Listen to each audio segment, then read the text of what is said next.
వి gold trusted gold buyers తాకట్టులో ఉన్న బంగారాన్ని విడిపించి ఈ రోజు ఉన్న మార్కెట్ ధరకే కొనబడును. మరిన్ని వివరాలకు సంప్రదించండి 77107720. ఆపరేషన్ కగార్ పేరుతో మహిళలను అత్యాచారం చేస్తున్నారు. అడవి నుండి ఆదివాసులను దూరం చేసే ప్రయత్నం చేస్తున్నారని నేరుగా భారత కమ్యూనిస్టు పార్టీ తెలంగాణ రాష్ట్ర సెక్రటరీ భద్రాద్రి కొత్తగూడెం ఎమ్మెల్యే కూనంనేని సాంబశివరావు గారు చెప్తున్నారు. మనతో పాటు సాంబశివరావు గారు ఒకసారి మాట్లాడింది. అన్న, ఏంటి పరిస్థితి? ఆపరేషన్ కగారు వెనుక ఒక మావోయిస్టుల్ని హత్య చేయటమే కాదు, మావోయిస్టులను రూపుమాపటమే కాదు, దీని వెనుక కార్పొరేట్ సంస్థల ప్రయోజనాలు కూడా ఉన్నాయి. మొన్న ఒక్క దఫాని దాదాపు 1,00,000 ఎకరాలు ఛత్తీస్గఢ్ ఆ ప్రాంత అడవుల్లో 1,00,000 ఎకరాల్లో మన అదానీ కంపెనీకి వీళ్ళు మెయిన్ కేశవరావు చనిపోయిన 2-3 రోజుల్లోనే ఏర్పాటు చేయడం జరిగింది. అంటే ఇన్ని రోజులు వాళ్ళు ఎంతమంది ఉన్నారనేది కాదు, మావోయిస్టులు లోపల ఉండి అక్కడ ఉండటం వలన అక్కడ ఉన్న సహజ వనరులు, సహజ సంపద, ఖనిజాలు వీటన్నిటిపైన అక్కడున్న గిరిజనుల్ని వీళ్ళు సమాయత్తపరుస్తూ ఉంటారు. కాబట్టి ప్రశ్నించకుండా ఉండాలి, అదో భాగం. అన్నిటికంటే భాగం ఏంటంటే కమ్యూనిజం అనేది ఉండకూడదు, కమ్యూనిస్టులు ఉండకూడదు. అది వాళ్ళ అంతర్లీనంగా ఉన్నటువంటి భావజాలం. ఆ అంతర్లీనంగా ఉన్న భావజాలానికి నక్సలైట్లు, మావోయిస్టులు అనే పేరుతో ముందు వీళ్ళని హత్య చేస్తున్నారు. హత్య చేయటం కూడా అమానవీయంగా చిత్రహింసలు చేసి పట్టుకుని సజీవంగా కన్ను పోయి, చెవులు పోయి, పళ్ళు ఊడిపోయి ఆ ఫోటోలు చూస్తే భయానకంగా కనపడతా ఉన్నాయి. ఇంత దుర్మార్గమైనటువంటి దీని రాక్షస పాలన అంటారు తప్పితే ప్రజల పాలన కాదు, ప్రజలను ఎంపిక చేసినటువంటి పాలన కాదు. ఇది ఎప్పుడో ఒకసారి వాళ్ళకి ఫలితం అనుభవిస్తారు ఇటువంటి తప్పులు చేసేటువంటి వాళ్ళు. ఈ విధంగా ఇప్పటికైనా మేమేమడుగుతున్నామంటే, ఈ రాష్ట్రంలో సిపిఐ గానే మొదట స్పందించింది.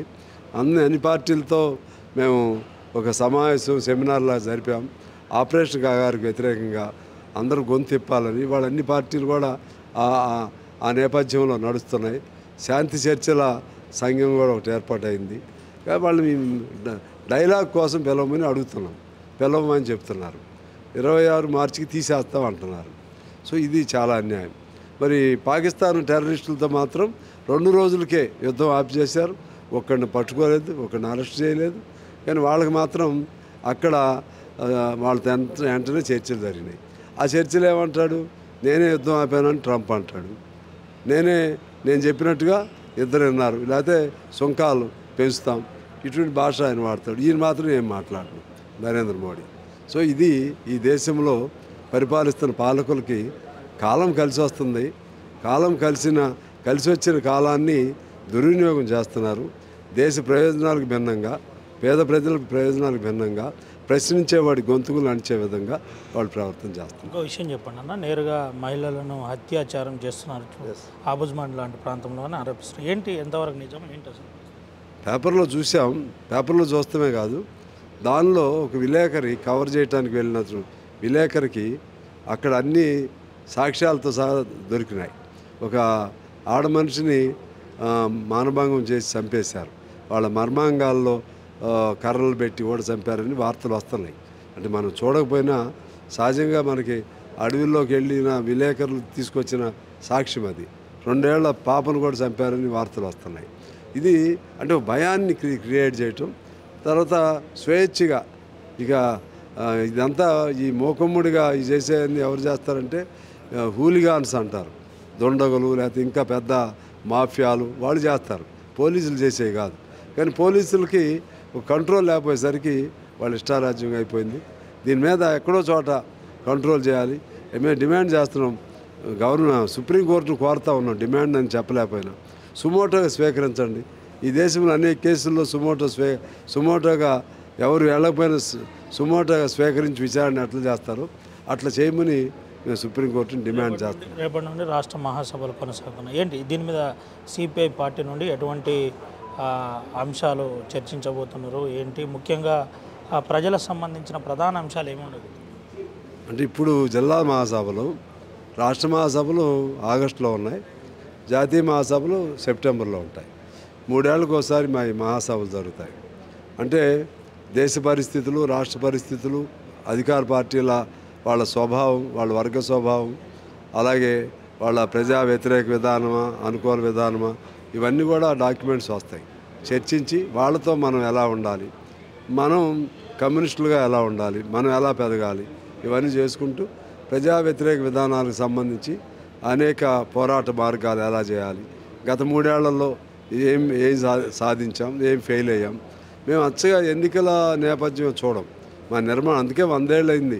100 ఏళ్ళైన పార్టీ బ్రతికుందంటే ఎన్నికగా చూస్తే వేరే పార్టీలన్నీ అధికారాల్లోకి వచ్చినాయి, కనుమరుగైపోయాయి.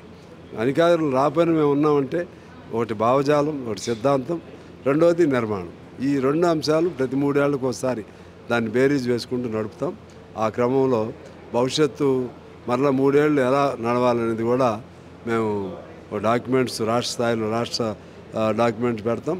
దేశ స్థాయిలో అక్కడ పరిస్థితులు అనుగుణంగా ఆ డాక్యుమెంట్ ఉంటుంది. దానిపైన చర్చించి నిర్ణయాలు చేసుకుంటాం. ఎమ్మెల్యే గారు ఒక విషయం చెప్పండి. ఇంతకుముందు మీరు మీడియా సమావేశంలో మాట్లాడుతూ ఒక విషయం చెప్పారు. తెలంగాణ రాష్ట్ర ప్రభుత్వం కూడా కగార్ జాయింట్ ఆపరేషన్లో తెలంగాణ రాష్ట్ర ప్రభుత్వం యంత్రాంగం కూడా పాల్గొంటున్నారని చెప్తున్నారు.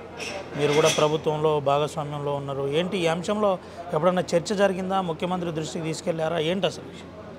అంటే ఇది పైన నిర్ణయం చేసి ఇది ముఖ్యమంత్రి స్థాయిలో జరిగిన అంశం కాదు. అంటే బోర్డర్ పోలీసు కాబట్టి బోర్డర్ పోలీసులను వాళ్ళు ఉపయోగించుకుంటున్నారు. అక్కడ జరిగే ఎన్కౌంటర్స్ అన్నీ కూడా మా జిల్లాకి బోర్డర్లోనే, కొత్తగూడెం జిల్లా భద్రాచలం బోర్డర్లోనే జరుగుతూ ఉంటాయి. అందువల్ల అది తెలిసి చేసినా తెలియక జరగకపోయినా పోలీసుకి వచ్చేసరికి వాళ్ళకి ఒక అండర్స్టాండింగ్ ఉంటుంది.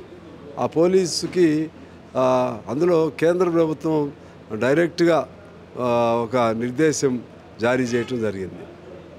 కేంద్ర ప్రభుత్వం ఏం చెప్తుంది, ఎట్టి పరిస్థితుల్లో మావోయిస్టులని ఖతం చేయాలని. దానికి అనుగుణంగా అది హోమ్ డిపార్ట్మెంటు.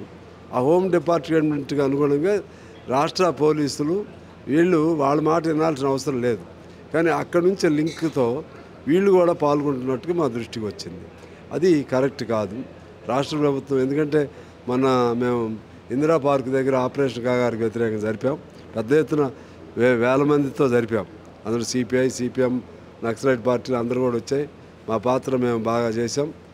అక్కడ కాంగ్రెస్ వాళ్ళు కూడా పాల్గొన్నారు, బీఆర్ఎస్ వాళ్ళు కూడా పాల్గొన్నారు.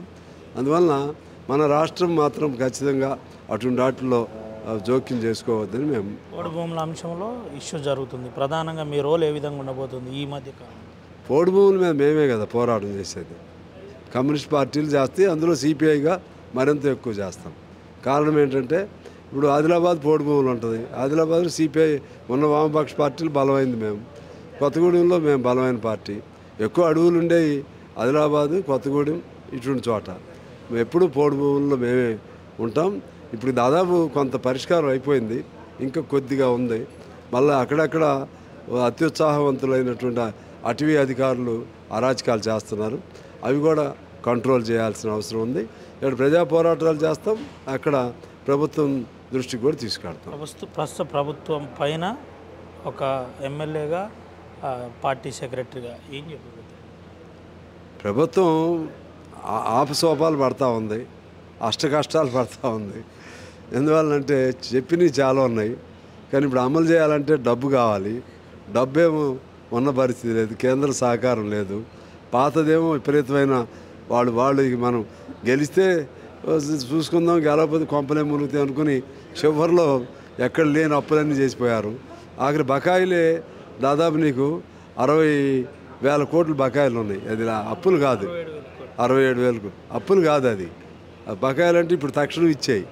ఇవన్నీ తీర్చాలంటే బదళ్ళు ఇవన్నీ చాలా ఇబ్బందిదాయకమైన పరిస్థితి. ఎట్లా నెట్టుకొస్తున్నారు. కానీ నేను అనుకుంటున్నా ఇప్పుడు కొద్ది గాడిలో పడుతున్నట్టుంది. వాళ్ళకి మేమేం సలహా ఇస్తున్నామంటే రాష్ట్ర ప్రభుత్వానికి ముందుగా చిన్న ఉద్యోగస్తులకి ఇచ్చే బకాయిలను తీర్చమంటున్నాం. మున్సిపల్ వర్కర్లు, పంచాయతీ వర్కర్లు వాళ్ళకి 3 నెలలు, 4 నెలలు, 5 నెలలు జీతాలు, వాళ్ళకి ఇచ్చే జీతాలు కూడా తగ్గించేశారు. అది అన్యాయం. అది చెప్పాం మేము. వాళ్ళు ఏదైనా పంచాయతీ వాడికి స్తోమత ఉండి జీతం ఇస్తే అవి సమానంగా ఉండాలని చెప్పి అందరికీ పంచడం కాకుండా తక్కువ ఉండాలతో ఎక్కువ ఉండాలని తీసుకొచ్చి ఇటువంటి వాటి వల్ల వాళ్ళకి చెడు పేరు వస్తుంది. తర్వాత మధ్యాహ్న భోజనం ఉంది. మధ్యాహ్న భోజనం వాళ్ళకి 3,000 అంట. వాళ్ళకి కాలు కాలిపోయి మనం వేడి పాత్ర పడి కాలంతా కాలిపోయింది. వాళ్ళకి ఎవరు సహాయం చేసేవాళ్ళు, దానిలో ఎటువంటి నష్టపరిహారం లేదు. ఇటువంటి వాటి మీద వాళ్ళు ఫోకస్ పెట్టాలి. కేవలం పైనే మేము రైతులకి ఇంత మాఫీ చేసాం, అది ఇంకోళ్ళకి ఇది చేసామంటే సాధ్యం కాదు. ఇక్కడ 1 కోటి మందికి పైగా అసంఘటిత కార్మికులు ఉన్నారు.